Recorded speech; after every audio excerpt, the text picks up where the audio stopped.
지배적인 지위에 있었다 이렇게 말씀드렸죠. 자, 예를 들어서 2로 데비에이션을 한 선박이 원래 항도로 복귀했다고 할지라도 2로가 있을 때 면책된 보험자 책임이 다시 개시하지 않는다는 것입니다.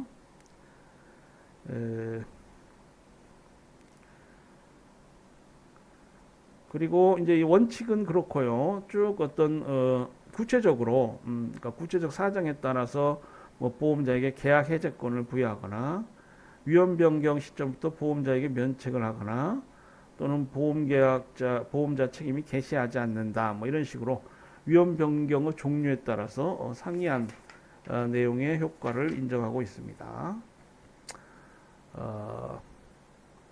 자, 위험 변경 관련해서 이제 첫 번째 항해 변경이 있습니다.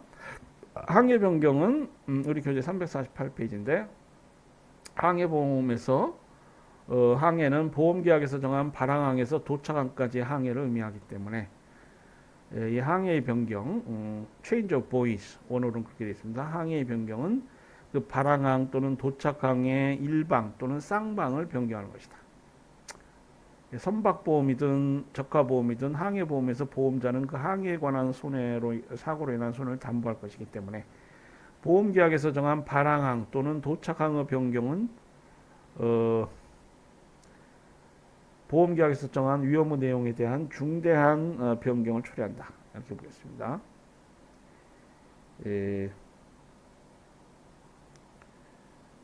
그래서 이러한 경우에는 그 보험자는 당연히 면책이 되겠습니다.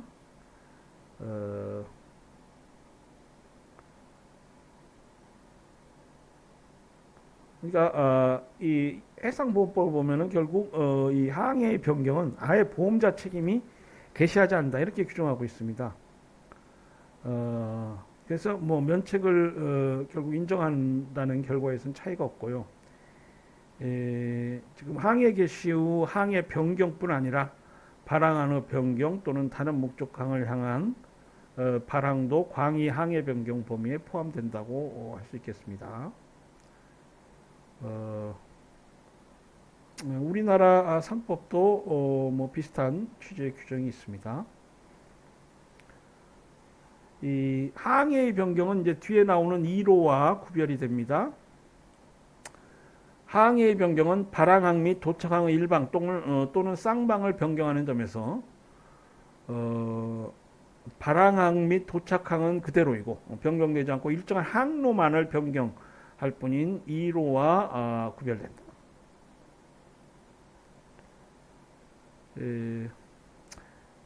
우리 영국 해상보험법에 따르면 이제 보험자 면책의 효과는 항해 변경을 위해서는 항해 변경이 되기 위해서는 항해 변경이라는 객관적 사실이 존재하는 것만은 충분하지 않고요. 항해 변경 임의성, 즉 항해를 변경한다는 주관적 의사가 있어야 된다. 뭐 이렇게 규정이 되어 있습니다.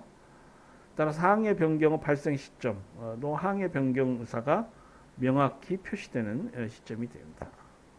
그래서 객관적 사실만으로는 항해의 변경에 해당이 안 된다. 이게 법상 이게 해석상이 아니고요. 법 규정에 명확히 규정되어 있습니다. 항해 변경의 효과는 아까 이제 그 아예 책임이 발생되지 않는다. 또 면책된다. 이렇게 돼 있는데요. 좀 나눠서 봐야 되겠습니다. 보험자 책임이 개시되기 전의 항해 변경.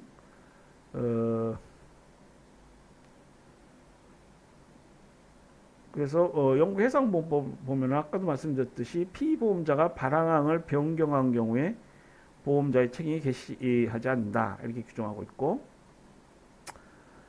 한편 약정된 도착항을 보험자 책임이 개시하기 전에 변경한 경우, 즉 보험증권에 명시된 도착항이 아닌 다른 항으로의 항해를 의도하거나 또는 그 실행에 착수한 경우에도 그 항해는 보험증권상 부보된 항의가 아니므로 역시 보험자 책임이 개시하지 않는다.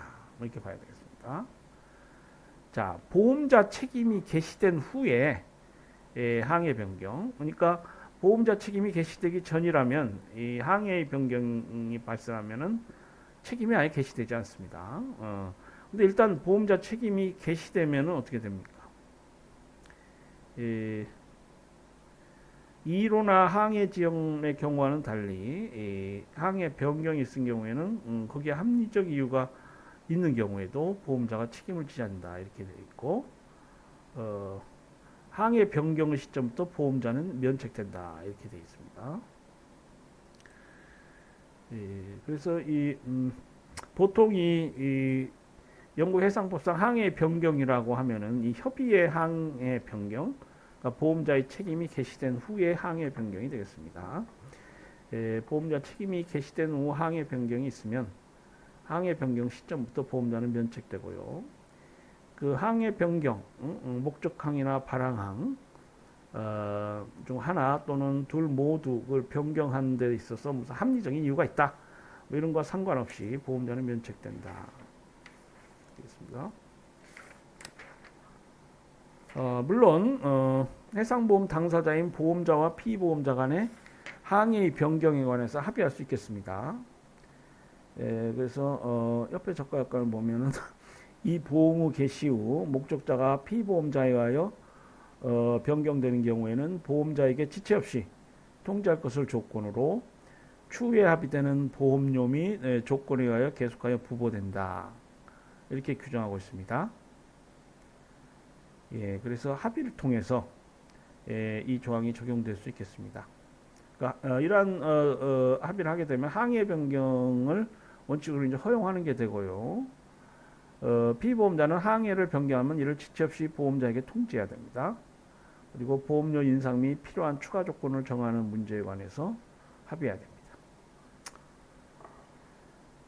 다음으로 이제 2로라는 개념이 있습니다. 아까도 나왔습니다만 오늘은 데비에이션, 항해 변경과 달리 항로의 변경이라는 개념이 되겠습니다. 2로 이거는 항로의 변경이라고 하는데 부보된 항해의 통상의 항로를 정당한 이유 없이 임의로 이탈하는 것을 2로라고 하겠습니다.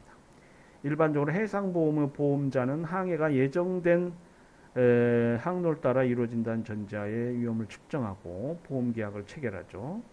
따라서 2로는 보험자가 인수한 위험의 변경을 초래하기 때문에 이러한 경우에도 보험자로 하여금 책임을 지도록 하는 것은 부당하고요. 그 2로에 대해서는 일정한 법적 효과가 부여돼야 되겠습니다. 선박이 적법한 또는 정당한 사유 없이 보험증권에서 명시된 항로를 이탈한 경우에는 보험자는 그때부터 책임을 지지 않는다, 면책된다 이렇게 되어 있고요. 또한 일단 1호가 있을 때에는 선박이 손해 발생 전에 원 항로로 돌아온 경우에도 보험자는 보상 책임을 지지 않는다, 뭐 이렇게 되어 있습니다. 이건 그 1호로 인해서 위험이 증가했는지 여부와는 상관이 없습니다. 그 영국 해상보험법을 보면은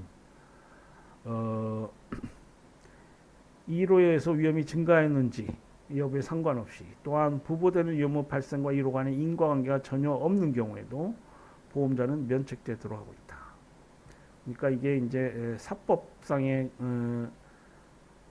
관계, 계약법적 관계지만은 이 단체법적 성격이 있습니다. 그래서 무슨 인과관계랄지 뭐 합리적 사유 이런 것들이 문제되지 않고 2로라는 사실이 발생하면은 그로서 일정한 법적 효과가 주어지는 그러한 법리에 따르고 있습니다.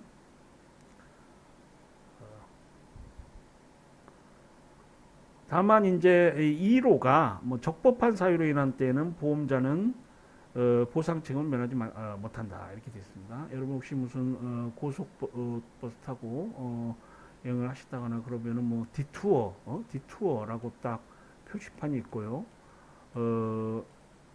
도로교통법에 따라서 쭉 돌아서 갈 수밖에 없는 경우가 있죠. 뭐 이런 뜻이 정당한 어떤 항로의 변경이랄지 그러니까 이 경우 이제 도로 관련해서 평상시 가던 길을 돌아서 가야 되죠. 이건 적법한 사유가 있는 때라고 할 수 있습니다. 도로교통법상 디투어 뭐 고속도로 관련해서 무슨 한국도로공사가 무슨 어떤 작업을 한달지, 도로교통법상 뭐 이러한 표시판을 내걸고 그 통행하는 고속버스를 이렇게 다른 길로 가도록 이렇게 할 수 있습니다. 그러니까 법상 사유에 의해서 이렇게 디토를 하죠. 뭐 그와 유사하게 해상 운송의 경우에도 2호가 적법한 사유로 있을 수 있습니다. 예컨대 불강력 때문에 또는 인명의 구조를 위하여 2호한 경우, 뭐 이런 것들이 이제 그러한 사유에 해당이 되겠습니다. 또 보험증권상 특약에 의해서 인정되는 경우, 선장 및 사용인 통제 범위를 넘는 사정에 의한 경우, 명시적 및 묵시적 담보 의무를 이행하기 위해서 합리적으로 필요한 경우, 선박 또는 보험의 목적의 안전을 위하여 합리적으로 필요한 경우, 인명을 구조하기 위하여 인명과 관계 있는 조난선을 구조하기 위한 경우, 승선자의 치료를 위한 경우, 부보되는 위험인 선장 또는 선원의 악행에 의한 경우 등등. 영국 해상보험법은 1호의 정당한 사유를 들고 있습니다. 그러니까 여기에 해당이 되면은 이게 정당한 1호고요. 보상 책임을 면하지 못하게 되겠습니다. 정당한 사유로 1호를 한 경우에도 물론 그 사유가 없어진 때는 지체 없이 원항로로 돌아와야 되겠습니다. 다음으로 이제 항해의 지연이란 개념인데요. 항해의 지연은 기항항에서의 지연 또는 저속 운항 등으로 항해 기간이 늘어나는 것을 의미합니다. 그래서 이 해상보험에서 말하는 위험이라는 것은 선박의 상태, 정해진 항해 또는 항로 등에 따라 달라질 뿐만 아니라 동일한 항해이더라도 그 시기와 기간에 의해서도 영향을 받습니다. 그러니까 부당하게 항해를 지연하게 되면은 그 위험, 원래 그 예상하고 인수하였던 그 위험률의 변동이 있는 경우에 해당이 되겠죠. 그래서 이 항해의 지연의 경우에 보험자는 책임을 지지 않습니다. 영국 해상보험법에 따르면 피보험자가 적법한 또는 정당한 사유 없이 항해를 지연한 때는 보험자는 항해를 지연한 이후 사고에 대해서는 책임을 지지 않는다. 그러나 적법한 또는 정당한 소유로 항해를 지연한 경우는 아까 1호와 마찬가지입니다. 보험자는 보상 책임을 면하지 못하게 되겠습니다. 적법한 사유 구체적 예가 쭉 적시되어 있어요. 1호와 뭐 동일합니다. 선장 및 사용인 통제 범위를 넘는 사정에 의한 경우랄지 뭐 등등.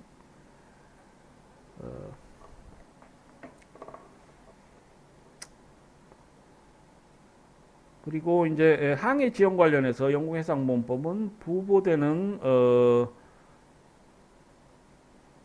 위험에 의해서 이 항해 지연이 야기되었다 하더라도 지연에 의하여 발생한 손해에 대해서 보험자는 면책됨을 명시적으로 규정하고 있습니다. 이것은 이제 영국 해상보험법이 이른바 근인주의를 채택하고 있다. 그 결과라고 할 수 있다. 뭐 이렇게 보는데요. 발생한 손해의 근인이 지연이라면 지연 원인이 된 부보되는 위험은 발생한 손해와 관련해서는 원인, 먼 remote cause, 멀다 할 때 원이죠. remote cause가 되니까 발생한 손해가 부보되는 위험으로 인해서 발생한 것으로 볼 수 없다고 이해하는 것이죠. 그러니까 항해 지연이 더 직접적이고 가까운 원인이 된다는 얘기입니다. 그래서 이 항해 지연이 정법한 또는 정당한 사유로 인한 것이 아니면 보험자는 책임을 면제받는다. 뭐 그런 법리라고 할 수 있겠죠. 다음으로 이제 선박의 변경이라는 개념이 있습니다. 선박의 변경은 보험계약에서 정한 선박을 다른 선박으로 변경하는 것을 의미합니다. 이것도 이제 원래 예상하였던 위험률이 변동하는 대표적인 예가 되겠죠. 그러니까 영국 해상법은 이에 관해서 규정을 두고 있습니다. 선박의 가막 능력은 보험자가 부담하는 위험의 발생에 중요한 영향을 미치기 때문에 선박 보험뿐 아니라 적하 보험에 있어서도 선박은 위험 측정을 위한 중요한 사항에 속한다. 따라서 영국 해상보험법은 선박의 명칭을 보험증권에 명기할 것을 요구하고 있으며 이러한 상정은 우리 상법에서도 마찬가지다. 그렇기 때문에 이와 같이 보험증권에 기재된 선박을 다른 선박으로 변경할 때 선박 변경의 문제가 발생한다. 이렇게 볼 수 있겠습니다. 선박 변경이 있으면은 어떤 법적 효과가 발생하느냐? 선박보험에서는 그러니까 선박보험과 적화보험을 나눠서 규정하고 있는데요. 선박보험에서는 선박이 바로 보험의 목적이 되므로 피보험자가 그 선박을 다른 선박으로 대체한 때에는 보험자의 동의가 없는 한 보험계약은 종료한다. 예, 그래서 보험계약이 종료하겠습니다. 적화보험에서는 선박은 화물의 운송수단에 지나지 않고 그 자체가 보험 목적이 되는 것은 아니기 때문에 선박이 변경된 경우에 이제 보험계약의 효력 또는 보험자 책임이 문제되겠습니다. 적화보험의 경우에 보험계약자 또는 피보험자의 책임 있는 사유로 인하여 선박을 변경한 때에는 보험자는 그 변경 후의 사고에 대하여 책임을 지지 않는다. 이렇게 되어 있습니다. 우리나라 상법에 이제 그렇게 되어 있어요. 영국 해상보험법 상으로도 그렇게 봐야 되지 않느냐. 명시적 규정은 없습니다. 영국 해상보험법에 따르면 선박 변경 효과에 대해서 적화보험의 경우에 명시적 규정을 두고 있지 않은데 영국 해상보험법 해석상 보험증권에서 특정된 선박을 변경해서는 안 된다는 묵시적 조건이 있는 것으로 이해하고 있기 때문에 선박의 변경이 있는 경우에 보험자는 그때로부터 면책된다. 이렇게 보는 것이 타당하겠습니다.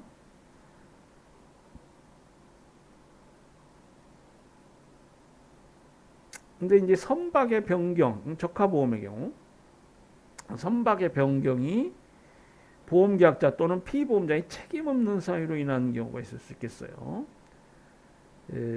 예를 들어서 항해 중후 사고로 선박이 항해 불능이 되어 화물을 다른 선박에 환적하여 운송한 경우 등에는 선박의 변경 후에 발생한 사고에 대해서도 보험자는 보상 책임을 지게 된다. 면책되지 않는다는 거예요. 왜냐하면 이제 이러한 경우는 피보험자 어떤 귀책 사유가 없기 때문에 어쩔 수 없이 그 선박이 변경된 거니까 피보험자를 불이익하게 할 수 없죠. 그래서 면책되지 않는다. 이렇게 되어 있습니다.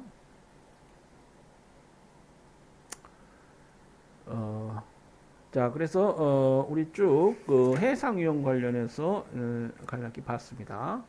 자, 해상보험법상 또 하나의 개념인 담보의무입니다. 이 담보의무가 어떤 개념이고 담보의무에 위반하면 법적으로 어떻게 취급되느냐 뭐 등등 쭉 담보의무에 관해서 보겠습니다. 자, 보험계약은 말씀드린 대로 최대 선의 계약입니다. 피보험자는 고지 의무를 이행하여 모든 중요한 사실을 보험자에게 고지해야 합니다. 그러나 보험자가 불고지 또는 부실고지, 불고지라는 건 아예 고지를 안 한다는 뜻이고요. 부실고지는 고지를 하더라도 부실하게 고지하는 거죠. 말 그대로. 그래서 이 불고지, 부실고지 사실이 있었음을 증명하는 데에는 현실적인 어려움이 있다. 따라서 보험자는 피보험자로 하여금 일정한 사항을 준수할 것을 보험증권에 명시하도록 하는 경우가 있는데 이때 피보험자가 보험자에 대해서 일정한 사항을 준수하기로 보험증권상에 약속함으로써 발생하는 의무를 담보의무라고 한다. 언어로는 워런티. 이건 내가 보장한다 이런 얘기죠. 피보험자는 보험증권상에서 스스로 담보한 사항을 반드시 준수해야 하며 이를 엄격히 준수하지 않은 경우에는 보험자는 그 시점부터 보상 책임을 면한다. 그래서 담보의무 위반은 이제 그 의무 위반 시점부터 보상 책임, 보험자를 면책시키겠습니다.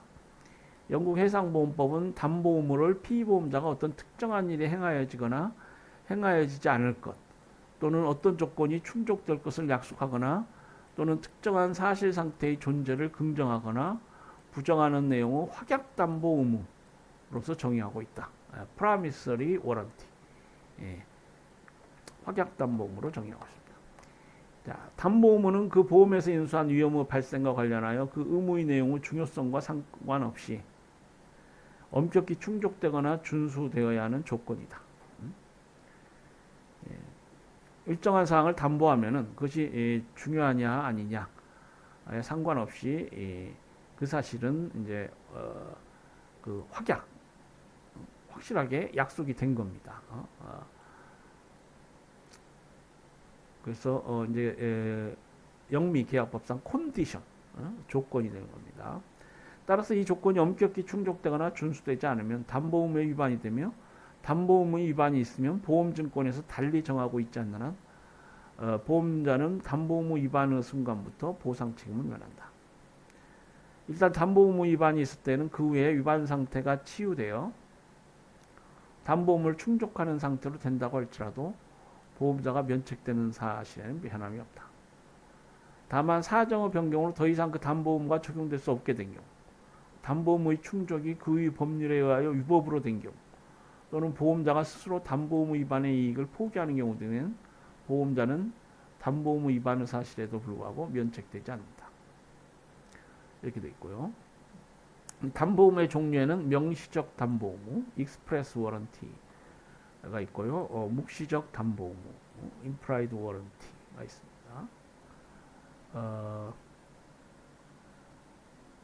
이제 지금 명시적 담보의무 관련해서 익스프레스 워런티는 이제 상품 관련해서 많이 쓰고요. 보험법에서는 워런티 오브 뉴트럴리티, 묵시적 담보, 워런티 오브 리겔리티, 법에 의해서 당연히 담보된다라고 해서 워런티 오브 리겔리티예요. 그리고 뭐 명시적 담보의무는 보통 뭐 익스프레스 워런티라고 그냥 그렇게 쓰는데 대표적인 것이 뭐 선박 중립국적 관련해서 어떤 워런티 오브 뉴트럴리티가 있습니다. 예, 그래서 이제 우리 그 상법 관련해서 이게 뭐 보험 계약이고 또 우리 매매 계약도 공부했을까요? 뭐 영미 국내 상법 뭐 UCC 같은 데 보면은 그 물품에 관해서 매매 계약이 체결되게 되면은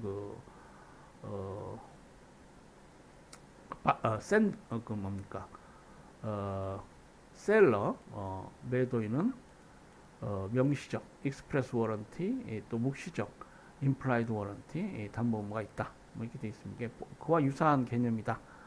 이렇게 볼 수 있는데요. 자, 담보의무에는 명시적 담보의무, 묵시적 담보의무가 있고요.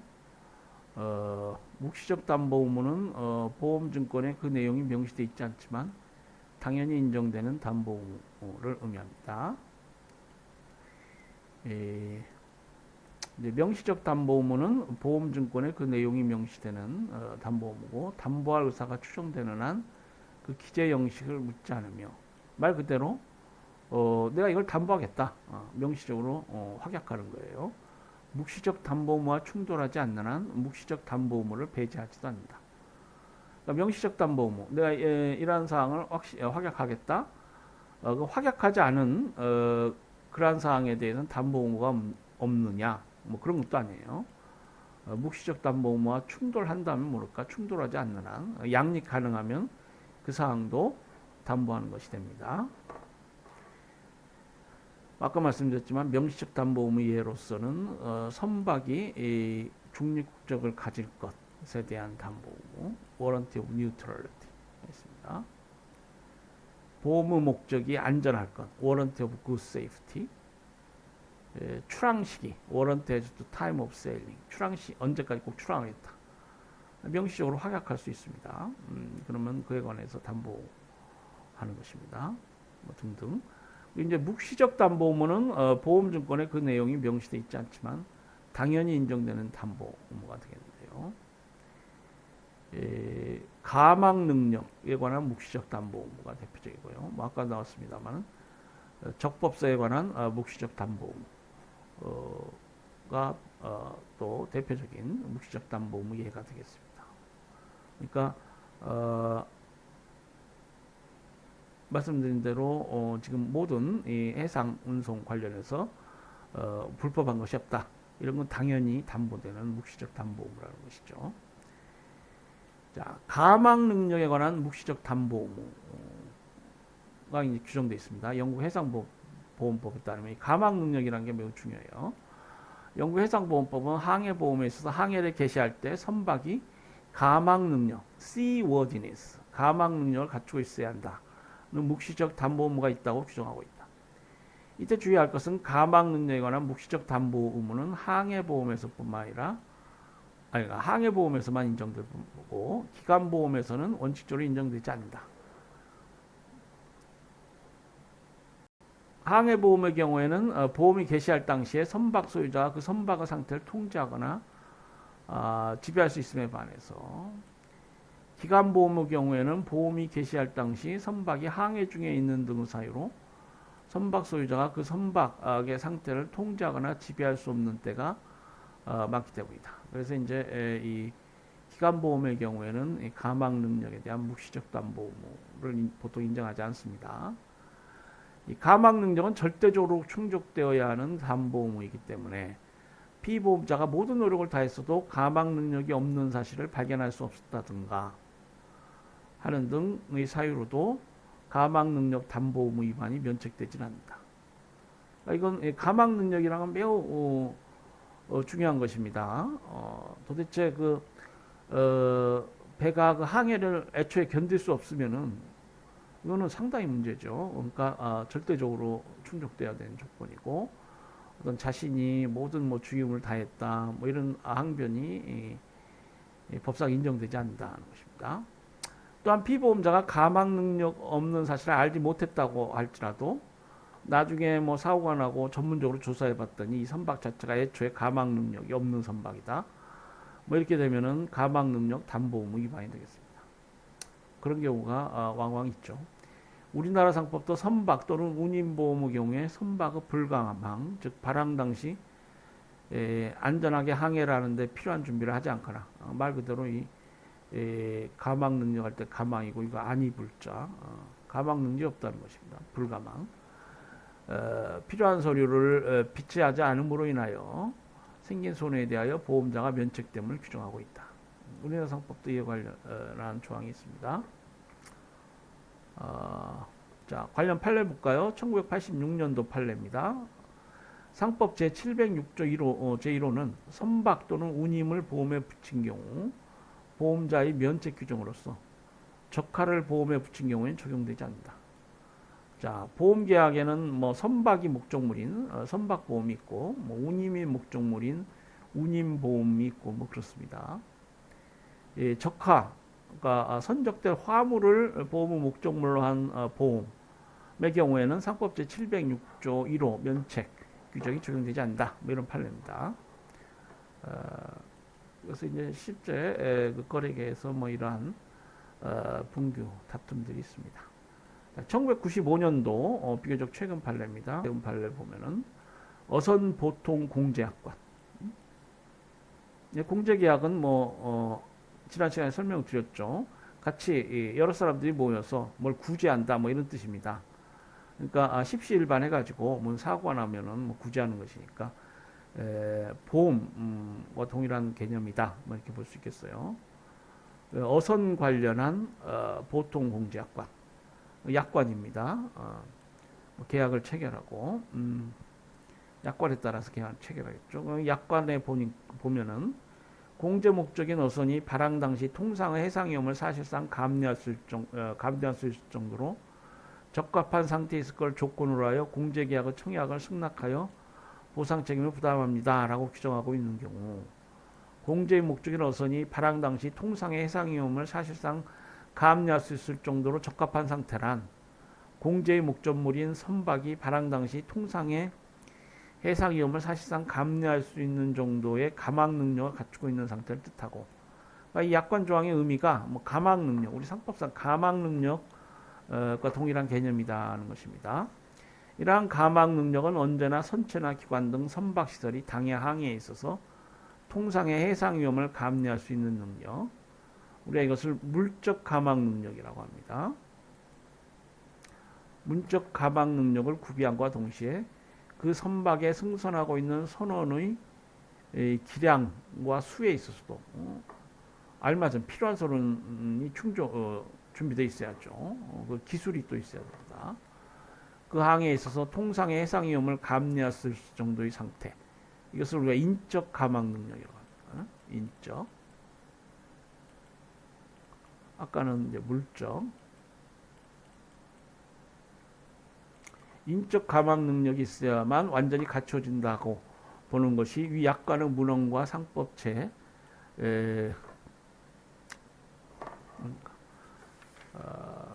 상법제 706조 제1호 규정에 비추어 정당하다. 뭐 이런 판례입니다. 자, 그래서 이 감학 능력이라는 게 매우 중요하고 또 많이 다투어집니다. 자, 그럼 감학 능력의 내용이라고 할까요? 뭐 거기에 관해서 간략히 보면 감학 능력은 어느 선박이 부보된 해상 사업에서 통상 일어날 수 있는 해상 위험을 견뎌낼 수 있을 만큼 모든 점에서 합리적으로 적합한 상태에 있는 것을 의미한다. 감학 능력을 갖고 있다고 하기 위해서는 당해 해상 사업, 즉 항해 전체를 수행할 수 있는 능력을 갖춰야 한다. 다만 항해가 단계별로 이루어지고 그 단계별로 요구되는 감학 능력이 다르다고 하다면 굳이 항해 개시 시점에 전체 항해에 대한 감학 능력을 갖출 것이 요구되지 않고 각 단계의 항해가 개시될 때 동단계의 항해를 수행하기에 충분한 감학 능력을 갖추면 감학 능력 담보 의무를 다한 것으로 본다. 그리고 이 감학 능력은 이제 앞에서도 나왔지만은 기간보험하고 적하보험으로 나눠서 봐야 되겠어요. 기간보험에서는 원칙적으로 항해 개시 시에 감학 능력 담보가 요구되지 아니하지만 예외적으로 이거는 이제 뭐 보통 그 보험 관련해서 쭉 일정 기간 전체를 이렇게 담보하니까요. 기간이 부보되니까 뭐 해상 운송 중에 뭐 부보될 수도 있고 뭐 그렇습니다. 그렇기 때문에 항해 개시 시라는 것이 의미가 없어요. 예외적으로 피보험자가 당해 선박이 감학 능력이 없음을 알고 있는 상황에서 감학 능력 없는 선박이 항해를 개시하였고 감학 능력이 없음으로 인하여 손해가 발생한 때에는 그 보험자는 그 손해에 대해서 부상할 책임을 지지 않는다. 네, 그렇겠죠? 당사자 간의 권형이라는 게 중요합니다. 이러한 경우에 그걸 미리 알고 있는 이 피보험자를 보호할 필요가 없겠죠. 네? 그렇게 돼 있고요.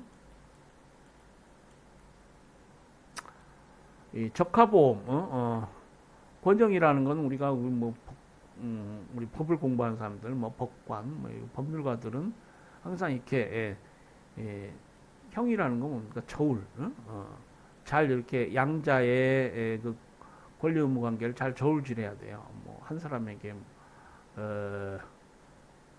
유리하게만 한달지 뭐 이러면 안 되죠. 그게 사법상 정의입니다. 적하보험에 있어서는 항해 개시 시점에 선박이 감학 능력을 갖춘 데 더하여 보험의 목적으로 된 화물 또는 물품을 보험증권에 명시된 목적지까지 운송하기에 합리적으로 적합한 상태에 있을 것. 이것이 이제 감학 능력이 되고요. 이 감학 능력에 관해서는 당연히 피보험자가 그 묵시적으로 담보한 것으로 이렇게 봅니다. 묵시적 담보 의무가 있다고 봐요. 이때 주의할 것은 적하보험에 있어 따로 보험의 목적으로 된 화물이나 물품 자체가 감학 능력을 갖출 것에 대한 묵시적 담보는 존재하지 않는다. 예. 그러니까 이건 선박 감학 능력은 이제 선박 관련해서 보험계약 체결 시 선박 관련해서 의미가 있는 것이고요. 이 화물이나 물품 자체의 감학 능력 이것은 어떤 묵시적 담보 대상이 되지 않습니다. 다음으로 아까 warranty of legality 적법성, legality 하면 적법성이죠. 이 적법성에 관한 묵시적 담보 얘기를 했는데요. 영국 해상보험법에 따르면 부보된 해상사업이 적법하고 또한 피보험자가 사정을 통제할 수 있는 한 해상사업이 적법한 방법으로 수행될 것에 관한 묵시적 담보 의무가 있음을 규정하고 있다. 예를 들어서 법에 금지된 물품을 판매하기 위해서 물품을 운송하는 것은 적법성에 관한 묵시적 담보 의무를 위반한 것이 될 것이다. 이렇게 되어 있습니다. 되겠습니다. 자, 다음으로 이제 해상보험법 개념으로 해상손해라는 개념이 있습니다. 이제 해상손해가 발생하면 이제 또 보상이라는 개념이 따르고요. 해상보험계약은 부보된 위험으로 인하여 보험 후 목적에 발생한 손해를 보상하는 계약이라고 할 수 있겠죠. 부보된 위험이 발생하였을 때 보험자가 보상해야 하는 책임금액 또는 보험금을 결정하기 위해서는 우선 보험금 산정금과 될 손해액을 산정해야 돼요. 그래서 해상손해와 보상이라는 개념이 필요한데요. 해상보험계약에서 발생한 손해는 전손, 토탈 로스, 분손, 파셜 로스 이렇게 나뉘고요. 전손은 다시 현실 전손, 액추얼 토탈 로스, 추정 전손, 컨스트럭티브 토탈 전손. 컨스트럭티브 하면 이제 뭐 건설하다. 이게 사실이 아니라는 얘기입니다. 그러니까 이제 합리적으로 뭘 건설하는 거니까 추정이라는 의미, 추정 전손. 예, 이러한 개념이 이제 해상보험계약에 사용되고 있는데 이번에 제가 보니까 뭐 자동차 보험계약에도 뭐 전손, 분손 뭐 이런 개념들이 있더만요. 자,